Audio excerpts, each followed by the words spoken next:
Welcome to The Maintenance Mindset, an audio-video podcast brought to you by the Multifamily Media Network. I'm your host, Paul Rhodes, and over the more than 3 decades in the apartment industry, I've had roles that include being on-site, providing services as a vendor, creating and delivering multiple education programs, and active association work. This podcast is centered on the often overlooked role that our on-site maintenance workers play. You know, the men and women that respond in the middle of the night to the toilet call, or the after hours, it's really hot in my apartment request, or my favorite, my ring fell down the drain, get over here now. In other words, the often unsung heroes who are responsible for asset preservation and resident satisfaction. Working in multifamily maintenance provides interesting, sometimes amusing, and often fascinating stories and viewpoints. My encouragement to you is this: whatever you do it with a maintenance mindset. Today on The Maintenance Mindset, I'm honored to be joined by a friend of mine. A guy by the name of Demetrius Rodriguez has agreed to have a conversation with me about something he's passionate about. Now, Demetrius has a fantastic history. He started out in the apartment industry, and I met him when he was a maintenance supervisor. About 10 or 11 years ago, up in Charlotte, when he was attending a CAMT course I taught. Approximately 3 years after that, I reached out to him because I remember enjoying talking to him so much. I asked for him to be a part of a panel I was putting together for Apartmentalize, and he agreed. Since then, we have kept in touch, and we ask questions and answer questions and really just act as sounding boards to come up with different ideas and ways of solving problems. Demetrius and I have a conversation today about a topic that he is very passionate about: EQ and IQ, and how the fact that it's often forgotten about for our on-site maintenance workers can be an opportunity for our employees to grow their careers. In addition to talking about that, we come up with a couple of solutions. We enlighten some ideas, have a couple of jokes along the way, all in an effort of meeting the mission of the Multifamily Media Network, which is bringing new ideas and inspiration to light. I hope you enjoy our conversation. We'll see you. Your team isn't just a group of people. It's an ecosystem. And like any ecosystem, it needs the right balance to thrive. Introducing Cultivating a Rainforest Team Culture, an immersive one-day leadership training inspired by Jason Kay's best-selling book, Journey to a Rainforest Team Culture. Learn how to build a team's culture that's resilient, innovative, and unstoppable. You'll leave with clear leadership frameworks, actionable strategies, and the tools to foster motivation, engagement, and problem solving. Join us and transform your office into a thriving rainforest where your team can grow like never before. Register now at www.jasonk.com. That's www.jasonkae.com. Hey, Demetrius, it is always a pleasure to talk with you again. And it doesn't happen anywhere near often enough. Great to see you. Nice to see you, Paul. Thanks for having me. Wonderful. Okay, so to catch our audience up with your and my continuing conversations, you have a fantastic theory about EQ and how we need to bring it into the maintenance world. What is that? Fill us in.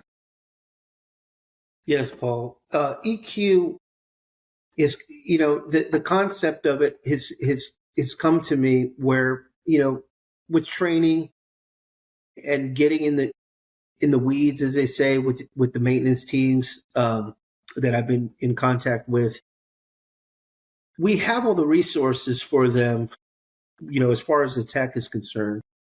There's plenty of resources out there, but one of the things that I've struggled with is seeing the maintenance teams leave properties for a dollar, get disgruntled over the politics, the conflict resolution with the property managers, and in my travels I really kind of meditated on it, and there really isn't any kind of literature or any kind of training with EQ, for us maintenance guys, right?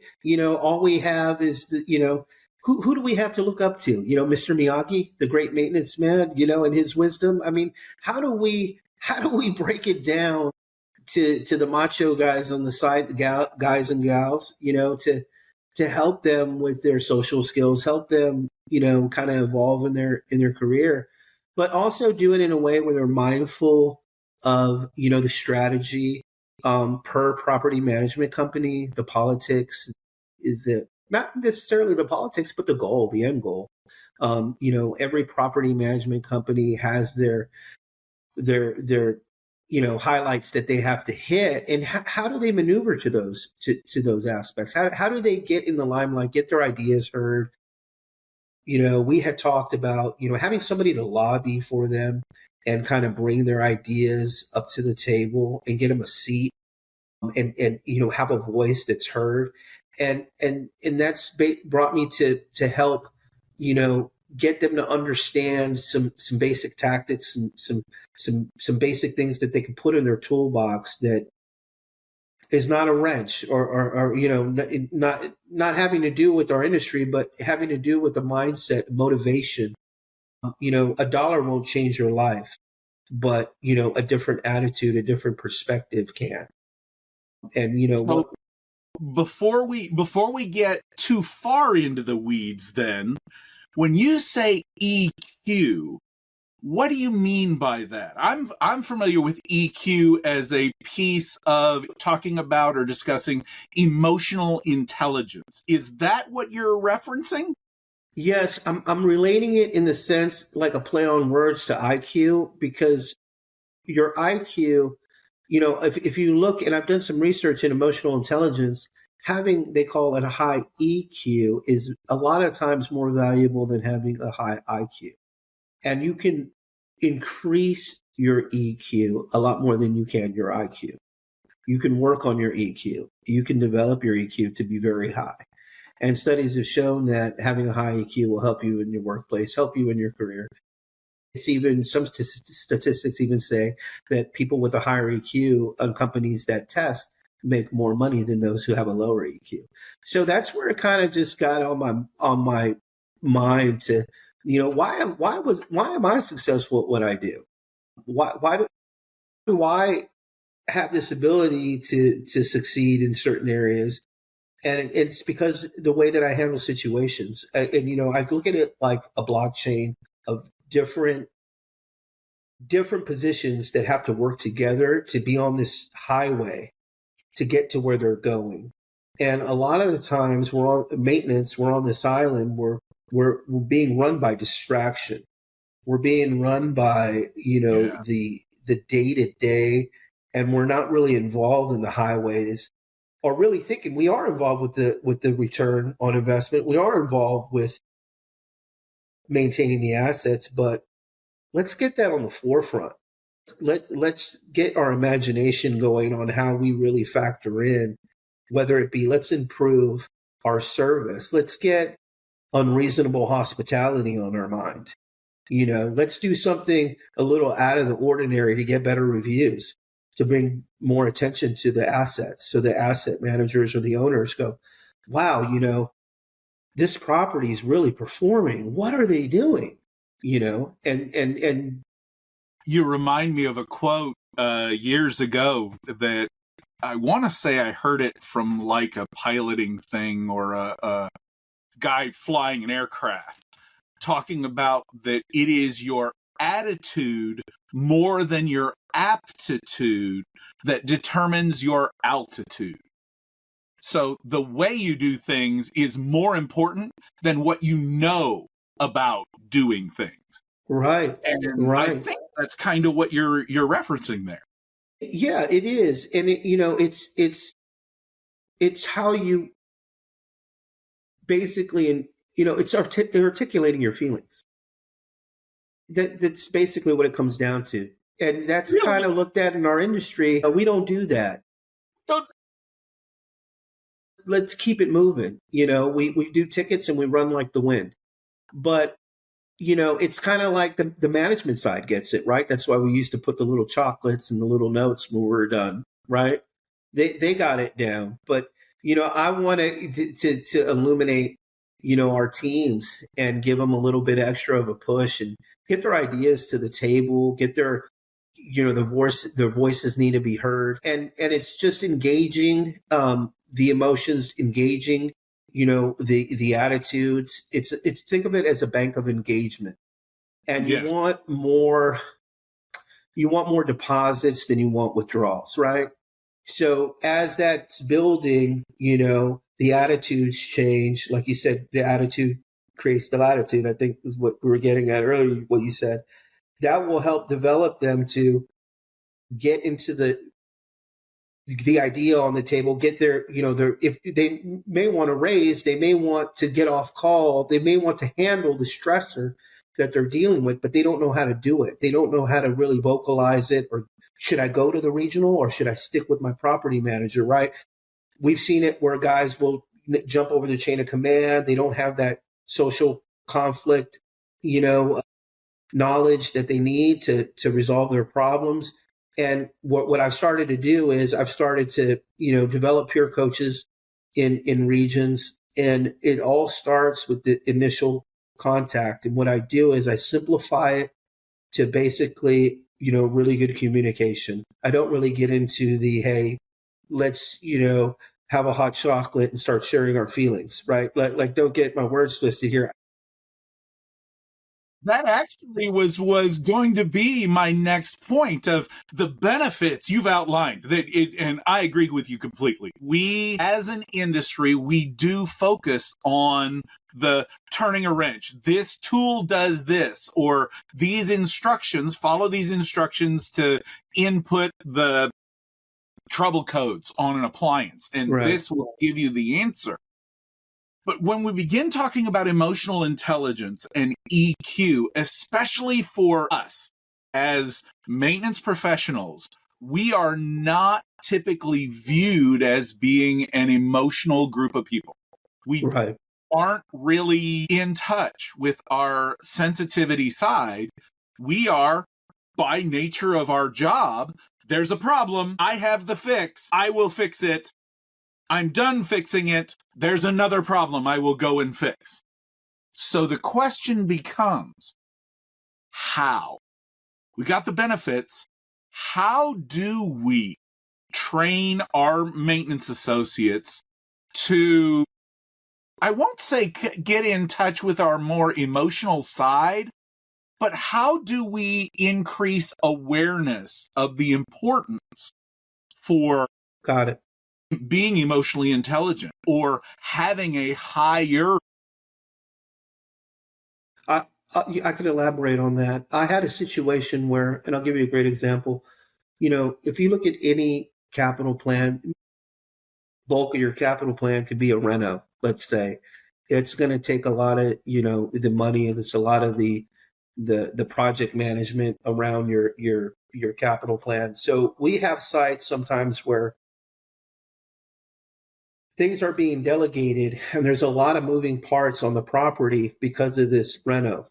And the maintenance supervisor is heavily involved with not only taking care of the tickets, not only making sure the turns are turned around at a certain time, but he also might have to find the reno kits because they have them in a garage. They need to come and check and walk the reno. Maybe it's not to their standard. There's a lot of, hey, can you check this? Can you run here? So that distraction piece. One of the things that I put on the table is an awareness of each individual supervisor's main set of goals, right? And I'm being told, hey, look, let's make sure our average turn time is X, and let's focus on WTNs, let's focus on this. But But while I'm doing that, it doesn't take that much time for me as a maintenance leader to come in and say, hey, look, let me help you with this distraction and these things that you're facing. So I will show them how I manage and will give them little tips and tools that they need to help them manage better and show them that it's a time management, it's a conflict resolution type situation where I can help you I'll meet with, the head of the reno team. We'll walk together with some of the regionals and we'll find out interesting things like, hey, this floor is discontinued. It's kind of defective. But it's cheaper to use Sherman-Williams.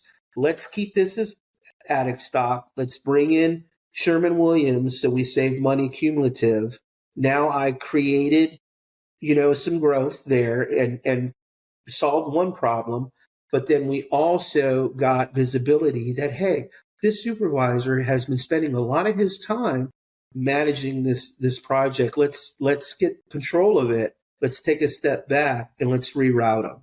And then what he sees from that is, wow, I had somebody to lobby for me, and now I know something that I didn't know before. So now I know to pick up the phone and give him a call to help me with these processes and things that are happening. And I always, will vocalize, hey, this is what you should be doing. Where do you want to see it go? How do you see your property looking, in the next couple months? Well, I'd like to get my shops cleaned out. I'd like to get my garages cleaned out. Well, let's try to make that happen. Oh, they won't listen to me because the common thing on a site, we don't have the money. Or, well, they do take appliances for free. They can clean and junk stuff out for free. You know that, right? So it's part of high IQ, imagination. It's a case of managers or leaders using their viewpoint to identify problems that are not the actual problem. The problem, what you were describing, is the flooring. That's the actual KPI. The goal is getting new flooring. Mm-hmm. But in truth, the problem isn't the flooring. The problem is, how do we get a solution identified from someone who is not in the decision-making role, but this person who's slightly below, whose boots on the ground, has an idea for a solution. And it's a case of this person who has the idea for the solution may not have the words or the direction to affect that solution. Exactly. So we're really looking at identifying the need for our leaders to model emotional intelligence, or to be aware and show our teams that it's okay to look beyond the immediate issue for the beyond, right? Right. It's kind of like when, we're troubleshooting, we always look first and smell and trace. We use our senses. That's not being done with our maintenance guys. It's just, hey, we're not getting it done. So we want to illuminate and say, let's look at this and from a leadership standpoint, let's look and see if we can find some of the root causes to illuminate why this is happening. And a lot of the times, like you said, boots on the ground, they have the ideas, they have the change, but they're always thinking, we ain't got money for that, because they're speaking with their property manager. The property manager's dead set on running a tight budget. It's basically a kill what you eat meritocracy, right, at a site. So as leaders, we need to be able to have that 30,000 feet elevated view, come in and say, hey, look, here's some tools that you could use. I can lobby this for you. By the way, this is kind of what you need to kind of pick up and pay attention to, because your job is a lot more than turning a wrench. You're managing a multi-million-dollar asset, and I want you to deal with your managers, your personnel in a way that's going to not only make you a better leader, because you don't want to look at supervisors. That's title. There's always a manager, and then we have a supervisor, right? And I've had discussions with regionals where I'm like, and they'll get angry at first because I'll say a manager is not a leader necessarily. We want them to be. We want them to be. Right. But they say, well, Demetrius, what's a leader? And I said, a leader is somebody who does what's right. Right? Let's simplify it. Yeah. Okay. So are we making sure what we're doing is right? Right? You know, that is throughout my career, answering that question of what is right is a huge separator, not only from the ethics or morality position, which is where that normally ends up going. And you brought up an interesting point there, the right thing to do. Often when we think about that, we're looking at it from an ethics or a morality piece. And yes, there is a right and a wrong. I firmly believe that. But when we look at the right thing to do, it might change by elevation or by level of viewpoint. And a case in point is purchasing. At the property level, especially for a management company, frequently you will, at the site team level, have to make a decision on what you purchase. Maybe you've got 3 suppliers with the ability to purchase from, but supplier A, you have a purchasing agreement with. Mm-hmm. So supplier A sells a toilet flapper for $1. Supplier B sells the toilet flapper, same one, for $1.50, and supplier C sells a flapper for 75 cents. At the property level, we are told to save money. If that is our only focus, then the right thing to do is to order the 75-cent flapper from supplier C. However, at a higher level, frequently our purchasing agreements at our properties with management companies have a rebate. That means property A, which is the one, or supplier A, which is the one that's for $1, it's not the cheapest flapper individually. However, the purchasing agreement for the management company is written so that if we spend as a whole company a certain amount of money, we get a rebate. So in the long run, that dollar flapper would end up actually being cheaper than the 75-cent one. So from 2 different levels, you've got a difference of the right thing to do. And I think if I'm understanding what you're saying, it's getting our on-site people above their level of decision making. Because, wow, at the site level, buying and saving money is the right thing to do. For a management company at our higher level, the better, or for lack of a good descriptor, the more right thing to do is to order the more expensive one up front for the bigger benefit in the long term. Right. And I think a part of EQ is identifying that difference. And maybe a piece of that emotional intelligence is not only identifying it, but it's teaching our on-site people in an accessible way why sometimes we spend a little bit more money up front for a bigger result later. Is that make sense? That's a great way to look at it from a pricing perspective. But look at also how creative that would be to get the on-site to understand the higher visibility of why, right? That is having a high EQ, to be able to illuminate that, to share that, to maybe have the supervisor or the property manager on that call that, is about, maybe a capital project that's being discussed, because then they'll be illuminated to the bigger picture and they'll have the right answers. And the more we know, the better we lead. So I'll tie that in there with the pricing. That makes us a better leader the more we know. So a lot of the times we don't have that visibility as to why we're paying for this flapper up front, an extra 30 cents.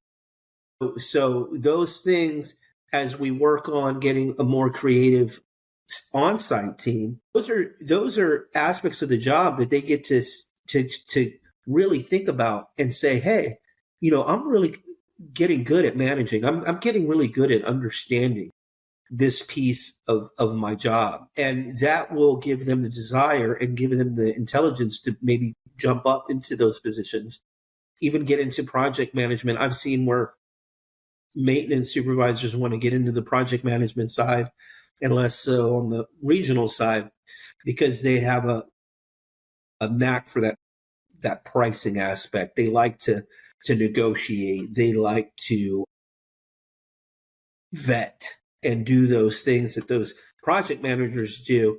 So how do we get that on the table for our maintenance? How do we illuminate them?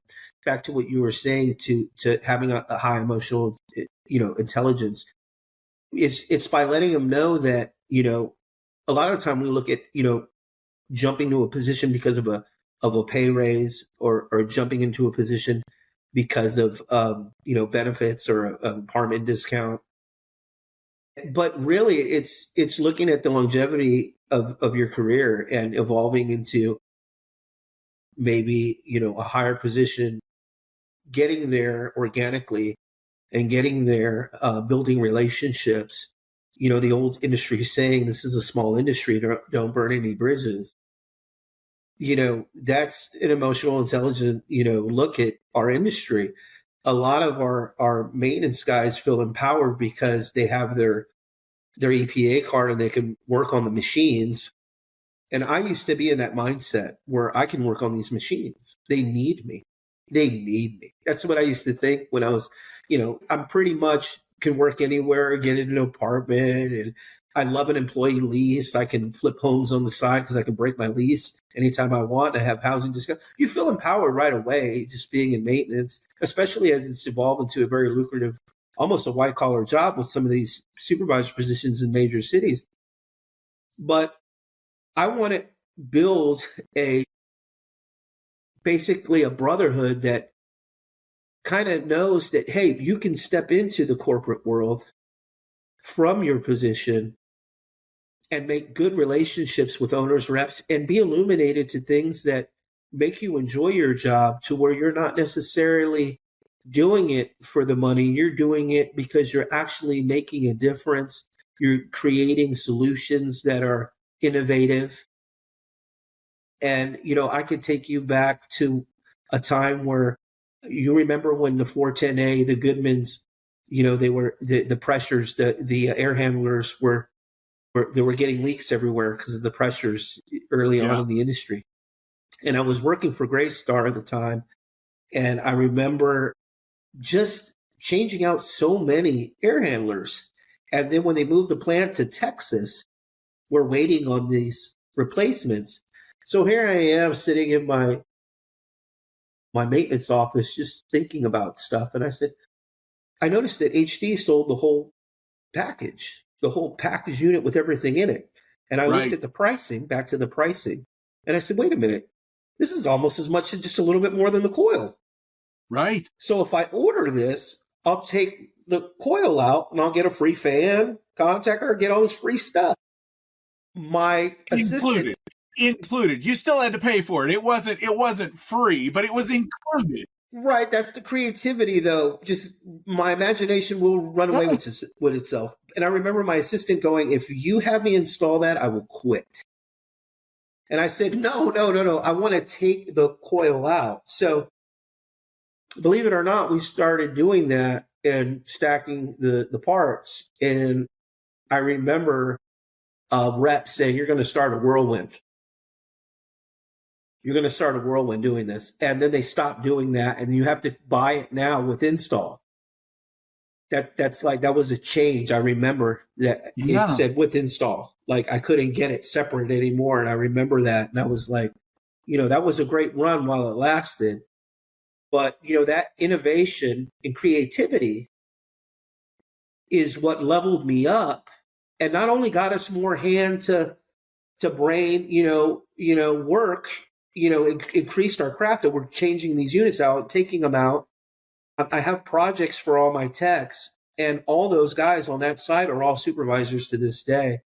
And it was really, they call me all the time and ask me questions about, how to install this differently or how to do this. And it's just really cool that, I had that imagination. And that's why I want EQ to be on the forefront, is because that's why I was successful. And I want to be able to pass that down a little bit. So then 2 thoughts on that. The first is, it's fascinating. You came up with a solution for your property at your level, and then the supplier responded to come up with a solution at their level. So, while yes, it kind of disrupted your solution to change how your solution was implied, they came up with a solution on their end, again, based on that creativity, which that leads me to that second piece.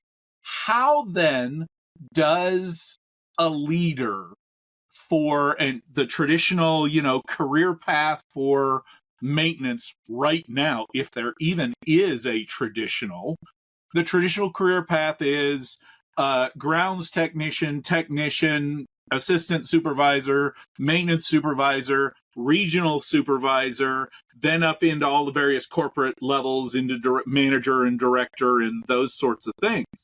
So my question is, how can someone at the regional and higher level set up a situation so that they, I guess, first make their on-site or have their on-site people be aware that creativity is allowed? And then second, how do they reinforce the fact that creativity actually happens? How can that be done? That's a great question. And one of the big catalysts that how a platform I use to get that done is communication. Taking your maintenance team nationally and get them into a process. And I'm gonna refer back to a podcast I heard, and it was, they asked Otis Elevators, they have the largest service team in the world. And they're like, how do you keep all these service technicians connected? And at the time they used Yammer. Right. And I was like, what is Yammer? I didn't even know what that was. I'm listening to this podcast. I'm like, is that an app? What is Yammer? And I noticed I had it on my computer in my shop. And they created what was called a maintenance chalk talk. And on this forum, they would put their tricks to, this has an earth magnet and this works this way and this is the board and there's a trick. You can use this wrench and you can do. So they exposed everything on this channel so they could see they had this problem. There would be a tab and they had everything outlined and was cheat codes for everything, and it would help them, or they could pose a question on there and another tech could get to it and respond quickly. And they joined them together. And that gave visibility to the corporate world as well, because they could look in and see what was happening, real time, and then could add their 2 cents in and evolve whatever they needed from there. So I thought that was a great idea. So how am I going to do that, in the corporate world? There's a lot of solutions. If you need to look at what your company offers, if there's Teams, if there's Dropbox, if there's Slack, for instance, I created a maintenance channel on Slack at a company, let's just say Company X a long time ago, and I built up this whole maintenance channel, and it created a brotherhood, and it brought everybody together, and we were able to talk about the 410 increasing 300%. We were able to bulk buy. How do you get that across? You can't bring it across state lines, So we figured out with corporate, because they had visibility of what we were doing and how the price was increasing, to figure out how to bulk together in regions and buy and get ahead of the pricing. Like now we're facing, phase out of 410 equipment. So are we, looking at budgets, When do you get the new equipment? When does stock start dwindling? What year do we pull the trigger? Is it 2005 or is it 2026? Right? The new TXVs for those systems. So all that's like new territory. So we need to be plugged in and go to these trade shows and have these channels open, right? We need to think outside of the box. How about getting the trade shows into the budget? We're going to the TAA events and the NAA events and let's go to the expos. Let's get exposed, because I love to say, once you're exposed, you can't be unexposed. And that will give you the language you need to articulate it to your higher ups. Once you bridge the gap and they see what you're trying to do and they understand it. And one of the things I love about my regionals and about the asset managers and owners, they just want to understand.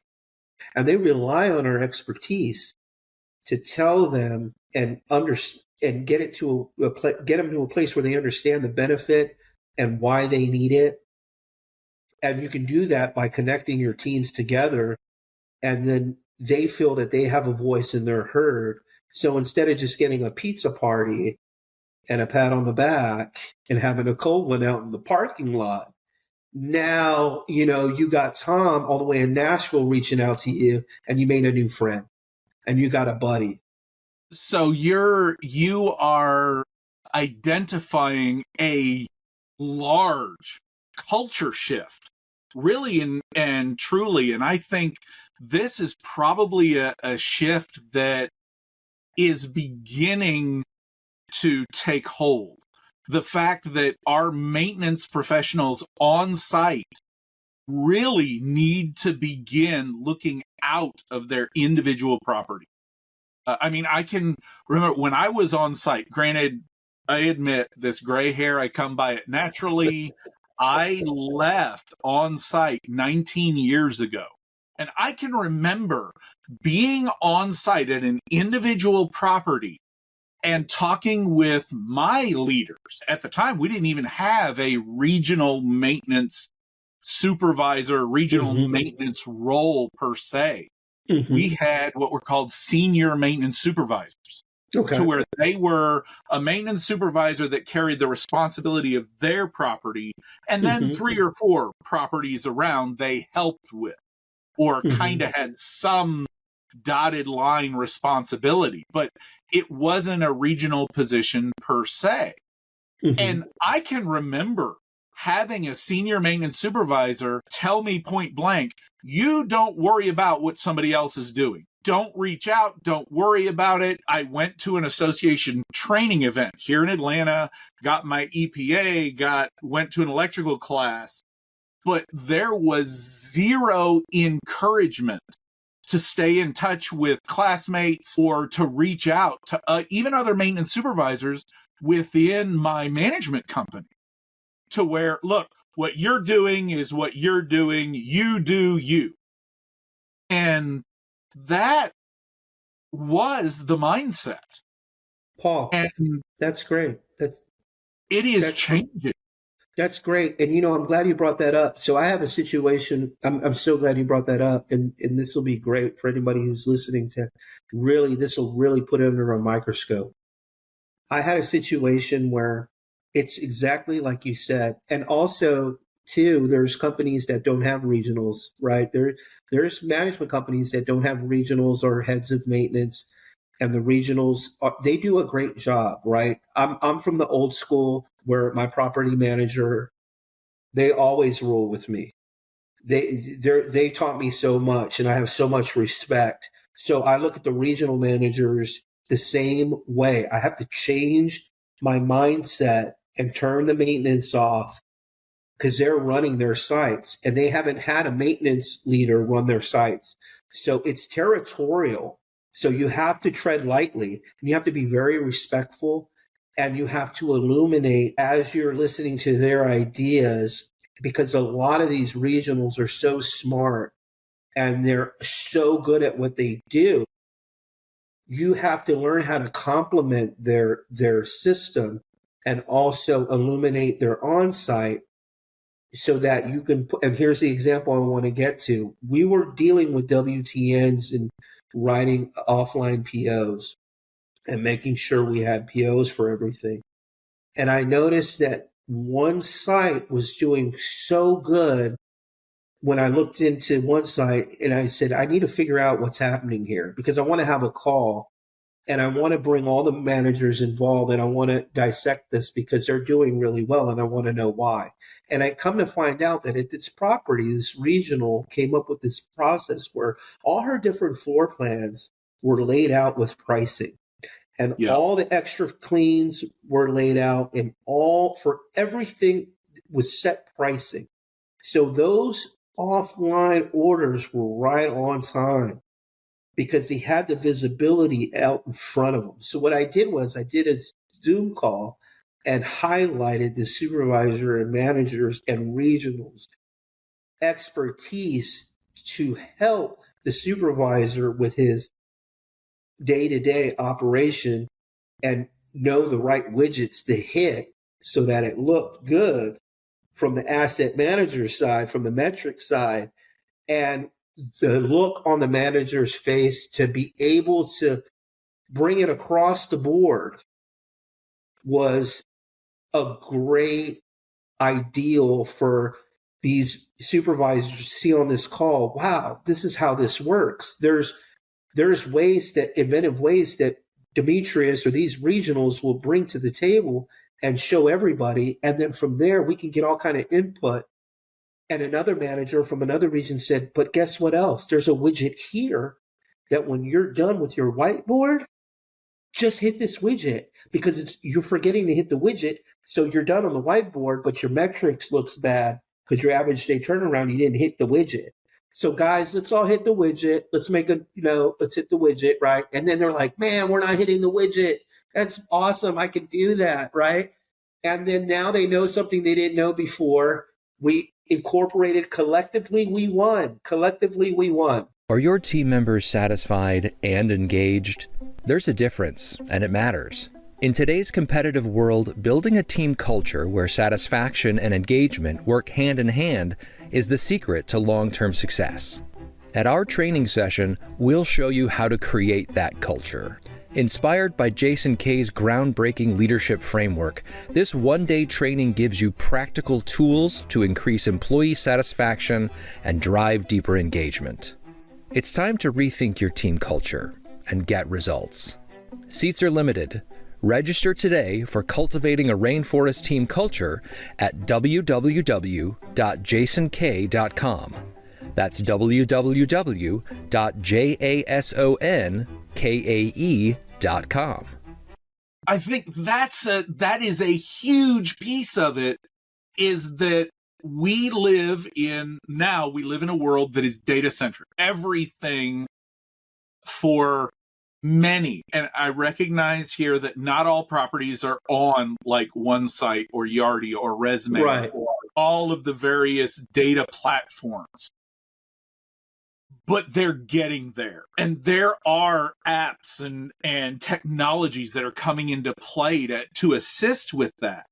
But that reinforces the need for us as maintenance professionals, as a community, and I really like that you've used the word a couple of times now, brotherhood, of raising our awareness that, hey, if I'm over here at Sanitation Ridge Apartment and you're over here at I don't know, Creekside View Apartment, right, and you have figured out this really, really cool app. We've talked in the past about Centrique as an app. By the way, all these names that we're talking about here are not sponsors. This is not an endorsement or a condemnation of any property over any company over another. That technology is out of the way, or the marketing is there. But there's this app called Centrique that you can use to take a picture of the data code, and the app will download the service manual and the parts for you that can assist. You told me about it, and I didn't know, so I download it, and now you, by nature of networking, tell me, and I know something, and now we both are better off for it. Exactly. So The challenge then for our management companies is getting over the you do you mentality of the process of you doing you at your property can be enhanced by being aware, picking up your head, looking around, participating in networking events. You brought up the Texas Apartment Association, which I know you've been to and have participated with. I've been a speaker there for several years, and even without speaking, I've attended it when I've had properties in that area, and it is a wonderful event for maintenance professionals because I don't know what I don't know the background information of the decisions that are made, but I do know they, more than any other association I've been to, has been successful at attracting and keeping repeat attendees of maintenance, not just maintenance individuals, maintenance teams, multiple people from properties coming to get educated. They see the trade show events. They come listen to weirdo loudmouth maintenance guys who talk weird ideas. And it's a great thing that they end up leaving with. And then next year they come back.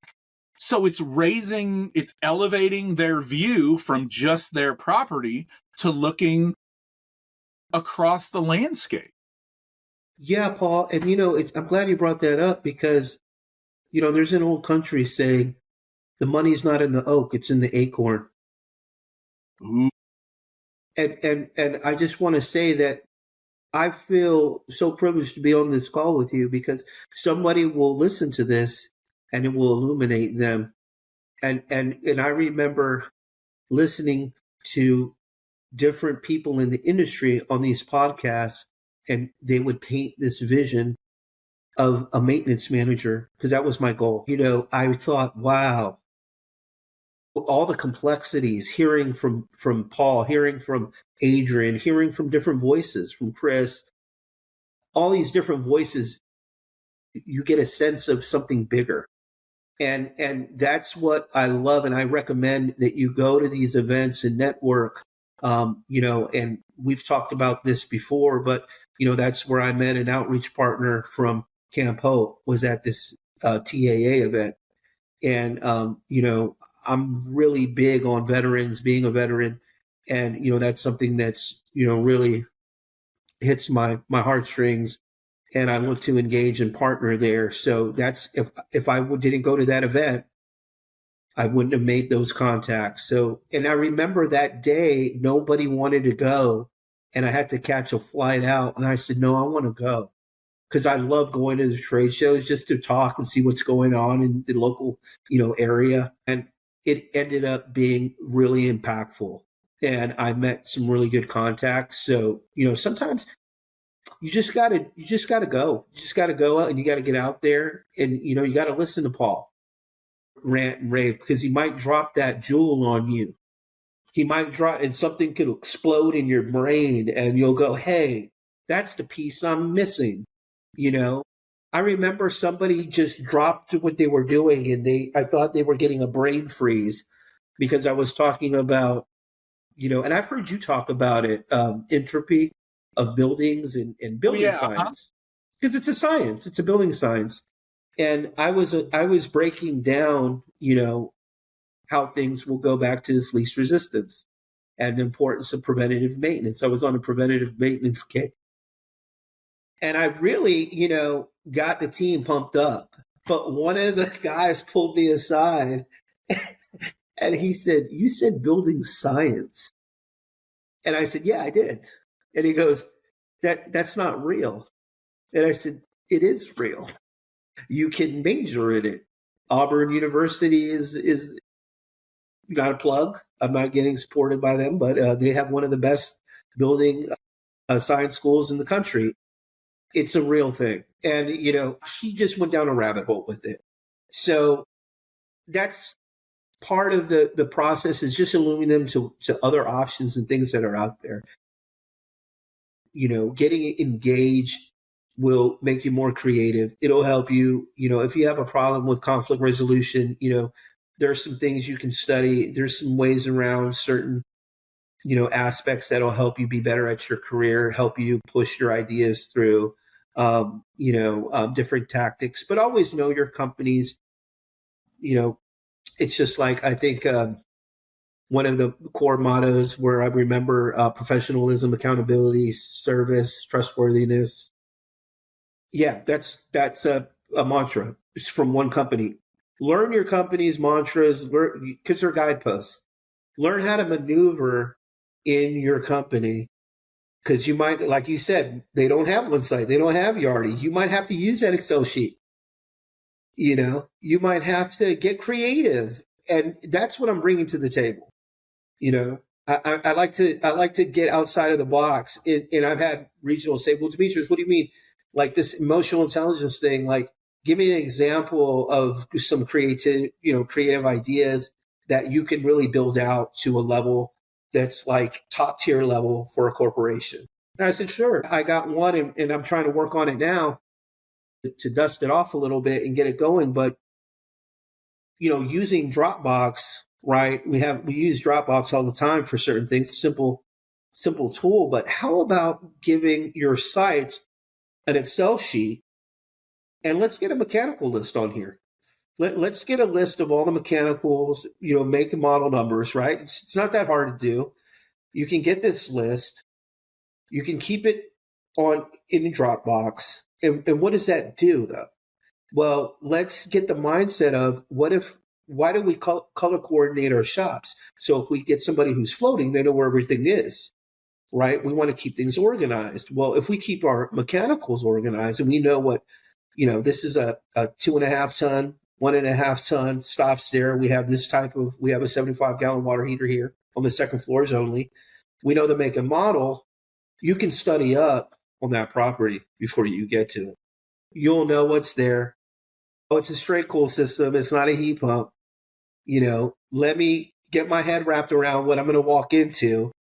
You can even put when were the last your fire inspections, what needs to be done, your PMs. You can get this on there so that it's a link to each property's kind of pulse. Okay, so what you're describing then has, I think, 3 levels, and I'm kind of forming this, so maybe it's more, maybe it's less, but 3 levels. You've got the initial level at the site level, the site property of create this spreadsheet, accumulate this knowledge, accumulate this information, throw the information there, put it in the spreadsheet. Then you've got the level above that of, if we have that information, that will result in being a reference for other workers that can help at the property. Correct. The third level up would be, this could also be a reference for corporate for various reasons. But before we go there, before we detail that, let's stop at just those first 2 levels, to where you've got the on-site team. And what I've seen happen, and it still happens today, to where regional or somebody, the property manager, or somebody will come along and say, hey, Demetrius, maintenance supervisor, I need you to take a clipboard and enter all of this information, find this information, enter the information, go. And I need it yesterday. Demetrius takes a look at that and goes, I've got 1,200 work orders that I'm behind. And not only that, we got move-ins and I got these other things that I have to do. This, no, I don't have time. And that's where it ends. Except 2 weeks later, Demetrius is getting yelled at because he hasn't finished this form. And Demetrius gets even more angry about, look at me, I had all of these work orders and now I've completed 150 of them and our work order count is down and I had the move-ins. And you're yelling at me because I didn't fill out a spreadsheet? I think that's an example of what you're talking about. The fact that the goal of that spreadsheet, the data of accumulating at a maintenance supervisor level, that is getting in the way of the right thing. The right thing is work orders. The right thing is getting apartments ready. The right thing is maintaining the property. And why are you adding one more to my responsibility? I wonder if maybe that's a little bit of the answer too, is ensuring that our regional levels and corporate does a good job of communicating the why. Not only that, but the maintenance supervisor will say, now I can finally have a resource that the head of construction or the project managers can pull up and know that those water heaters are at age and they budget for it so that he doesn't have 100 tickets. He's got his schedule of replacements. Piece. Right. That's that third piece to where you are creating that resource that corporate can now, instead of having to guess. Because you know what happens. Yeah. When it turns into budget season, somebody from corporate, an asset manager, regional director, somebody from corporate comes out to the property and says, why do we have so many broken water heaters? Why are they breaking? So they go look at 3 apartments, and Murphy's Law says the 3 apartments they go into are the 3 apartments that the water heaters are 5, 7, and 8 years old. So the regional director looks at it and says, hey, they're only 8 years old, and water heaters generally tend to last 10 to 15, 16 years. We got a couple more years. We don't need to budget for those yet, right? That's exactly what we want to fix. And you know, getting on the calls with project managers, the trick is to use it for the on-site to get them their heads wrapped around. We're going to lobby so that we can get you these new units. We're going to lobby so we get your coils clean. We're going to lobby for this because of the age. And we'll have an accurate count. That's what we translate up top is here's the accurate count. Here's the model numbers. Because I know you're going to ask me, Demetrius, why are we spending this much money on a 75-gallon water heater? What is at that site? And I'm like, well, that site has a 75 that's feeding 4 units at this particular property. It's the only one. But if we had that spreadsheet, they could hit the link and look at that property. What's the top tier little boiler we have that's running these 4 apartments? Got it. And it's 15 years. Okay, got it. Okay. Oh, this is why you can even put a picture in there. I mean, it's limitless, but that kind of creativity is kind of showing the on-site guy, hey, wow, there's a lot of moving parts here, and I get it. That's interesting. And I've seen them come to me with great ideas to where, oh, don't forget, our backup boiler is down.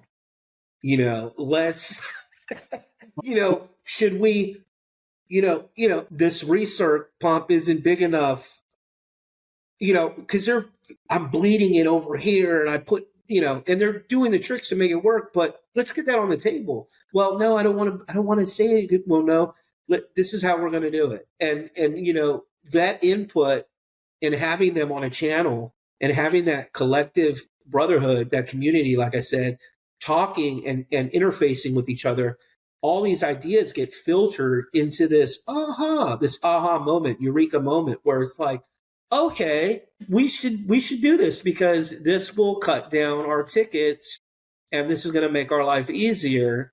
And by the way, that's how you get things done. Oh, now we get it. This is great. Our voices are being heard collectively. That aha moment then requires a few things to happen. It begins, I think, with leaders that are willing to let other people have input. And then it also requires a culture of, I don't know if transparency is the right word, but it has to have the ability for all levels to have some sort of understanding for why we're doing things the way we are. Mm-hmm. And then when it requires, kind of goes to hiring at the entry level all the way up of, we look for people who are not afraid to say something That's good. and That's good. express their ideas. And in those typically mid-career roles, they're not afraid to allow other people to have good ideas and have That's those good. ideas surface. That's good. So it does go back on several levels to having that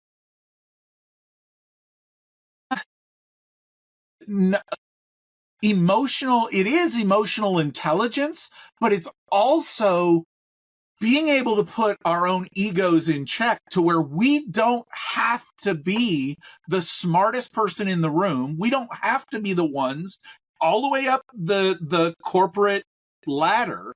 We don't have to have all of the answers. And at the same time, the higher we get on the corporate ladder, allowing our workers to network with others outside of our chain to keep fresh ideas coming in. Absolutely. Absolutely. And those fresh ideas, and from the leadership standpoint, is getting everybody involved and keeping track of the gains, keeping a measure of the success by thinking outside of the box, that creativity, that imagination. And then another thing I found too with managers is they want to learn. I've had managers say, I want to learn, I want to take the EPA test. Because we've seen that wave of managers, they take the CPO and they want to learn so much. So what I do on my calls is I open it to all managers. I just don't open it up to supervisors and tech. It's for everybody because I want everybody to be illuminated so that they'll have that aha moment and go, now I know what Jonathan's doing when he dips his arm all the way into his elbow. Because, we got to change the way that we're seen, and we got to illuminate to all, even the leasing, this is, we're all together. We're all pushing the wheel up the hill for the greater cause.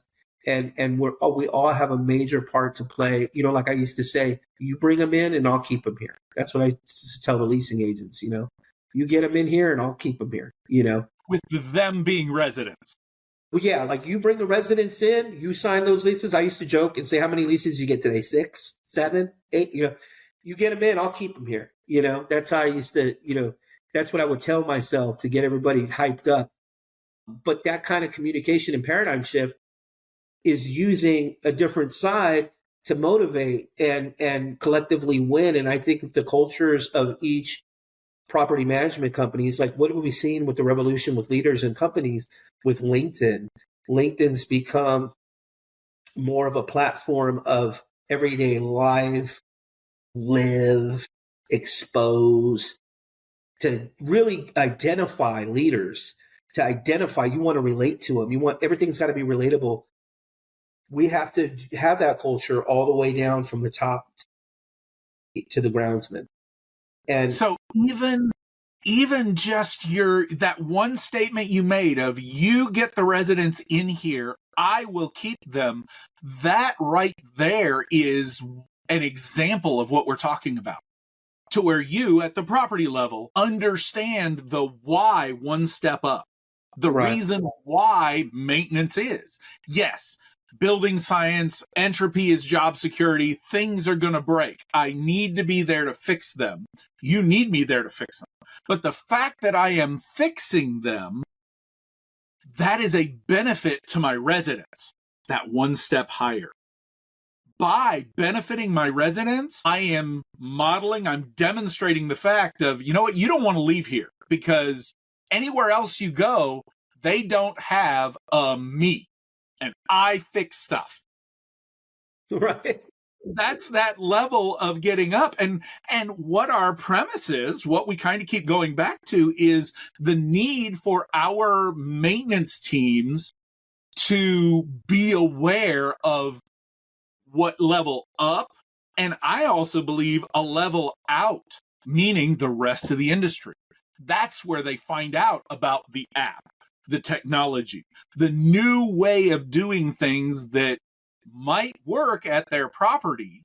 And then our leaders at our property, of our property, being self-aware that it's okay for other people to bring these ideas brought from out in, so that we can all raise up and get higher and do. And one of those resources, I agree with you, is LinkedIn. A matter of fact, LinkedIn is the only social media thing I do, just because it seems to be less fighty, for lack of a better term. Right. And so, that brings back the old, podcasts of yesteryear of, maintenance techs and maintenance being on social media or having avenues of communication. I remember making Slack company X mandatory.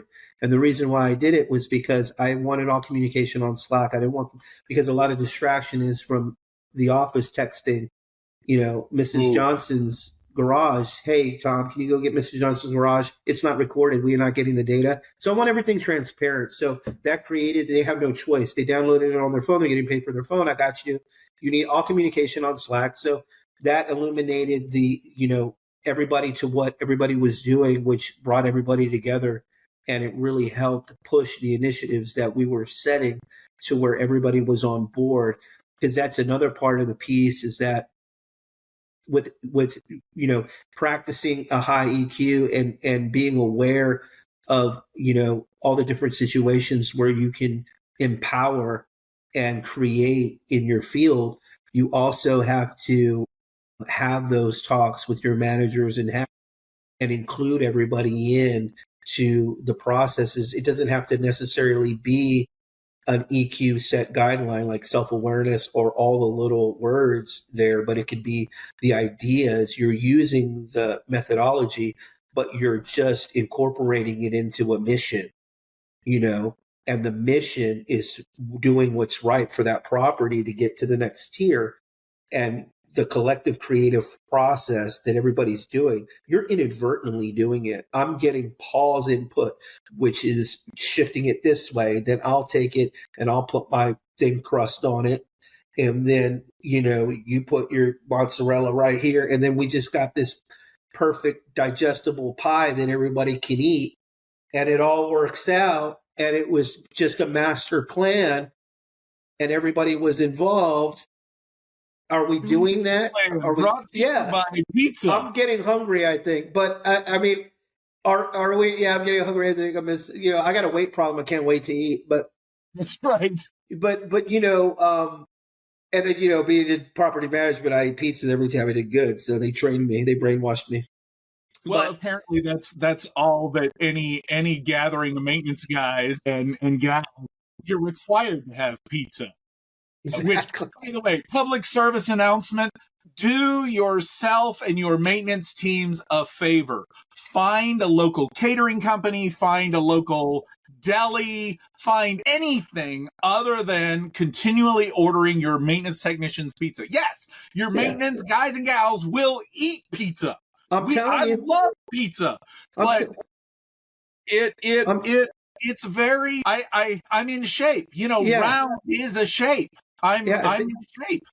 Yeah, if maintenance was tokenized and put on the market, our meme coin would be a little pizza slice coin. Yes, that's exactly that would be our coin. But yeah, and that process is, getting back to incorporating it. It's planting the ideas and it's planting the seeds so that you're investing in your maintenance personnel and then that brotherhood. And you're showing them that, these conflicts that they're dealing with, there's a greater part of their job that they can hit that will give them the satisfaction and the avenue to get into to a different tier, to get their property recognized, whether it be that, like I was getting into, you can't define success because success varies from different corporations or different people have their own value of success, but failure can be defined as not reaching your goals.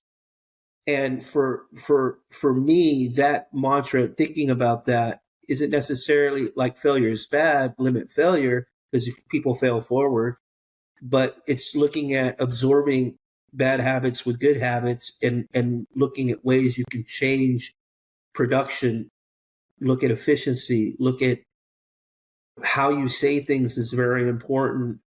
If you're coming into the winter, you have heat pumps, right? And your tickets are, your float switches, you need to push for a PM so that you have a light winter, right? We want to invest in tabs. Well, why? Educate. Let's educate. Let's get it out there that we can teach the property managers. We can illuminate them as well. We don't have to keep these secrets as some Masonic, brotherhood dark secret of the subcool, and superheat world. We can illuminate and show them that, this is why we do what we do. This is how we keep this unit from failing. Flame-free fittings, right? All the new things that are coming out, that leads me to, we were talking about trade shows. Put that in the budget. Let's think outside of the box. Well, and to that point, it does go back to doing the right thing. You brought up the example of float switches, which is a pertinent idea, and you tag that with creativity. Well, no problem. I can solve the problem of float switches in a HVAC system. I can solve that problem. Shortcut them, wire around them, pull it out, wire nut the wires together. Float switch isn't involved, and the system works. I have solved the problem. I was creative in solving the problem. However, that's not the right way at any level to solve the problem. So it does get back to something you said of the mission, understanding at all levels, what is your mission? And of course, in this example, if you're familiar with the systems and the float switch and what it does, it's a safety issue. Safety is paramount. Yes. If it is paramount, and everybody on your property, everybody in your organizational level understands that, then whatever creative solution you come up with for a problem does not include the potential solution of bypassing the float switch. So anything you've got there does go into place, and you create a set of rails to run on and stay within. And it also gives boundaries of your creativity.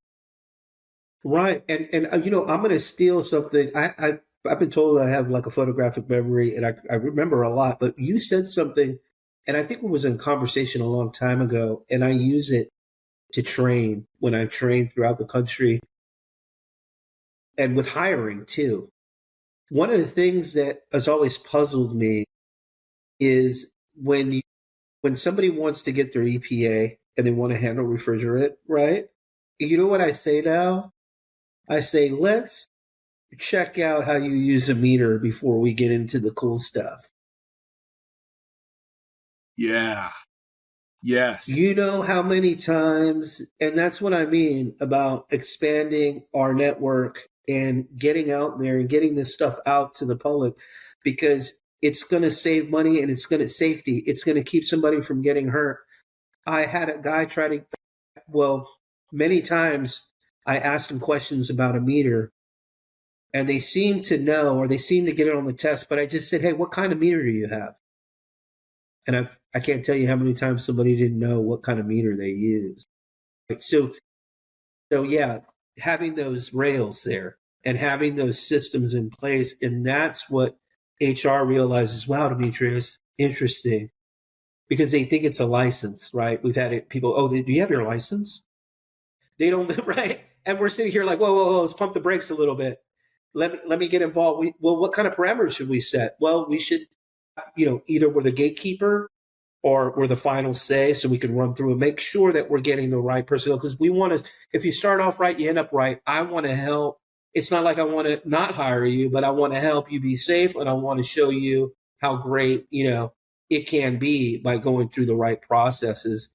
And then it also keeps somebody from saying, how is this guy? I can't tell you how many sites I've been on. Why did this guy get promoted? Or why is this guy where he's at? And because they slipped through the system, right? And That's okay in a sense if you want to, get into a certain role where, you're not on site, testing stuff. Maybe you have a great knack for vetting and you have contacts with contractors and you can do the project management side. I've seen people jump right into that. That's okay. But in our field where we're have so much technical aspects per buildings, we have booster pumps, we have all these different systems that we're dealing with. We need to make sure that we have all the right tools, all the right resources so that they can do their job properly and safely. And that's one of the paramount things that I start off with in any organization as I make my rounds and make sure that I'm inspecting their workplace, that their shops, their domains, where they're working day to day. Do they understand all their equipment? So do they have what they need? Right? If I hear you right, you're starting out creating an expectation to where you have your shop will be this, your tools will be this. When you go on a service request to serve air conditioning, you will follow this step-by-step process, or at least if not step-by-step, you'll follow this logical pathway. And before you get to the refrigerant stage, you're going to test these or verify these other things. Airflow is critical. Yeah. Airflow, so, right.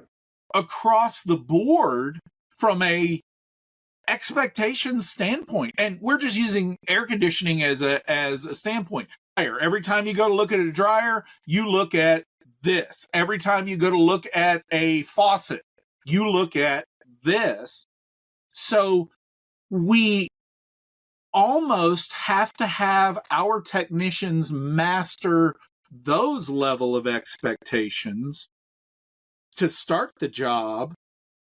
And we need to include EQ into that, right?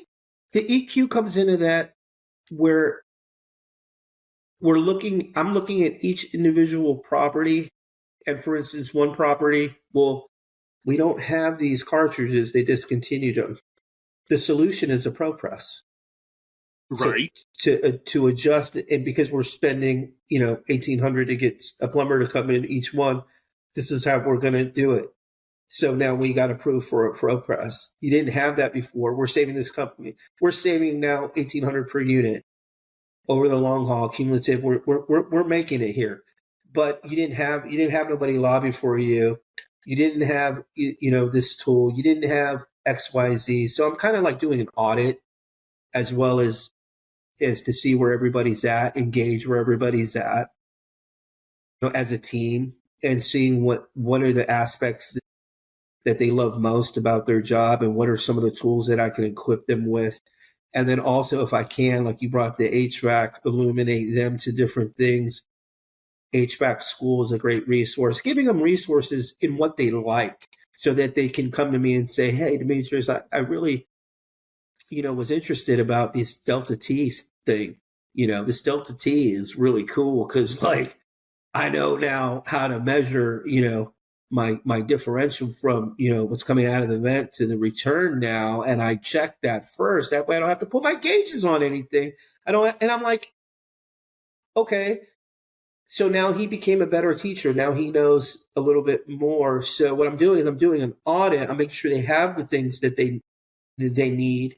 Because what if they don't have the recovery system or the stuff to work on their units, right? They're missing a few key essential things. Let's get it for them. Let's lobby for them. So that way they find out, well, Demetrius, that's interesting because we had Tom come there to help them because they're lacking in the HVAC. Well, Tom can't do any work because there's no equipment there. Tom was bringing the equipment from Creekside and bringing it over here. So I do that audit, back to start off right, end up right, and then also build the communication and build the trust. Because a lot of times the regionals or the heads of maintenance come in and we have iPads and we're doing this, and they're like, they're you have to build that rapport and kind of show them what you know and talk shop with them. And And then once you develop that, then I always recommend to get the sites, bring them together, to get the communication going, and then get it illuminated with all the managers. We want all the regionals involved, and then working that in the sense of each individual's property and need, because the managers will have great ideas. Some of them can be a little off. I mean, I had one lady said that she wanted to use Tesla robots to pick up trash because they'll never need a day off. And you could just put them in a room and charge them, and that'll solve everything. And the properties will always look good. Okay, she was getting a little down the road on us, but just getting those wheels, just getting those wheels spinning. It gives everybody access to, their great ideas and to run more efficient and to be more creative and know that they have a voice and know what we need to get them at the moment, and be there for them and know that we're accessible as leaders. I always tell all the guys, we're a brotherhood. Just call me. I always will pick up. It doesn't matter. We'll FaceTime. We'll walk through it and build that relationship, because I can't tell you how many times they've made me a better leader and made me a better maintenance man at the end of the day. And it's a very ephemeral, fast-moving work environment we're in with great minds. There's just so much opportunity in our field. And I feel like if somebody hears this, they'll say, hey, look, maybe I can have this conversation with my regional, and maybe my regional will get outside of his box and get with the regionals operation-wise and get with some higher-ups in operations and extend the training out to them and illuminate them, as well as them illuminating us. So that will always bridge, what we wish the office knew about maintenance, right? Back in, what was that? 2019, I think, was that it apartmentalized? We talked about that, what the office wishes maintenance knew. That was actually, it was 2016 or 2017. So it was a little ways back. So we've, man, that's been a while. Okay. So it's been a while since, we both have this nice gray things on our chin. So yeah, it's been a while, and you've had a successful career. To kind of land this plane, what mindset has led to your success as a maintenance professional? Absolutely. That's really has boiled down to just being, number one, respectful to all the leaders that are involved. I had to learn to be because property management is a very tough business. And there's a lot of tough people and a lot of smart people in this business. And I've learned humility. I've learned to be respectful of everybody and to take ideas and put other people's ideas on the forefront and learn to be a great addition to the initiatives that are set by different people in the organization. Because I had to learn, just like that pricing rebate, there was a rebate on something that I didn't know. So now when I come into a situation, I try to get the bigger picture. Like, is this DD a legacy deal? Did they buy this for their investment? What am I looking at on this deal? What do I need to do for this property? Is there anything I should study up on? Is there anything 3,000, 30,000 feet up that I need to be looking at so I don't make a fool out of myself on a call? Getting all the details and just being respectful and diving into everybody's role and figuring out how to be the best addition to that team and studying what we're going to do and giving as much input as I can and learning that there is no silly questions, to just go ahead and put things out there and share your ideas. As much as we try to be macho and try to be, the guy who fixes it, the maintenance guy at the end of the day, we really do add value, and we really do have a lot of creative ideas. And just having the bravery to throw those ideas out there and see where they land. A lot of the times it may not work on this particular deal, but it might work on the next one. Hey, when were your chimney sweeps done? Well, never. Oh, well, can we get that on the table? Just giving your advice in a respectful way. And then also another thing that has helped me in my success is,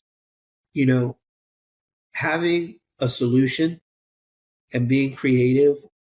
That's why I attributed to having a good emotional intelligence is always, read, be an avid reader of, different books of different aspects and perspectives, because being creative and coming up with solutions is a really big asset today, especially with how fast things are moving.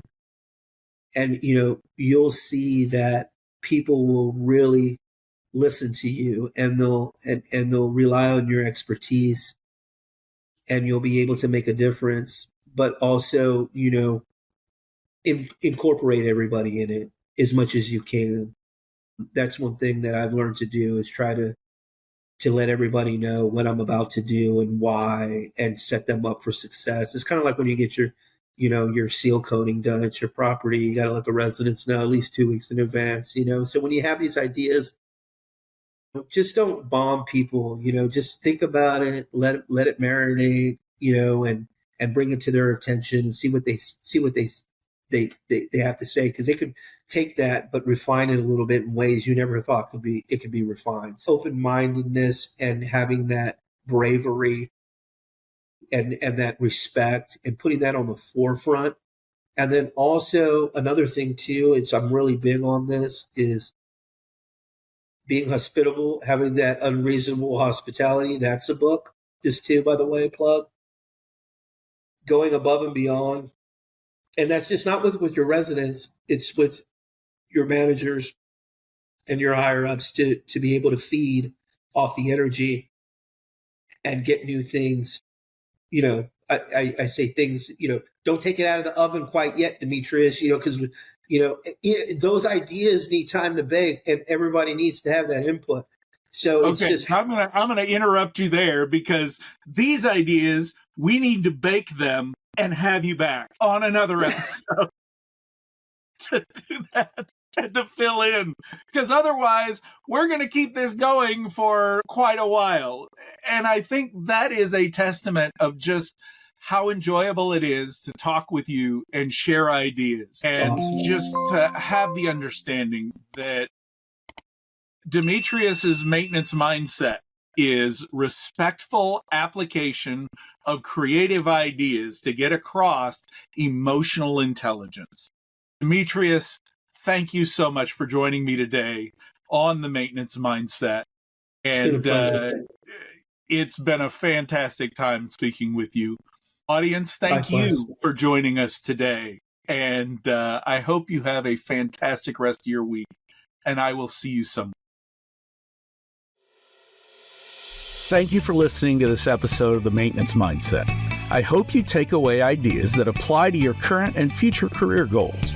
Please check out Maintenance Mindset Minute to hear short-form, high-impact, applicable, maintenance-centered information. Whatever you do today, do it with a maintenance mindset. If you enjoyed this episode, please like, comment, and subscribe.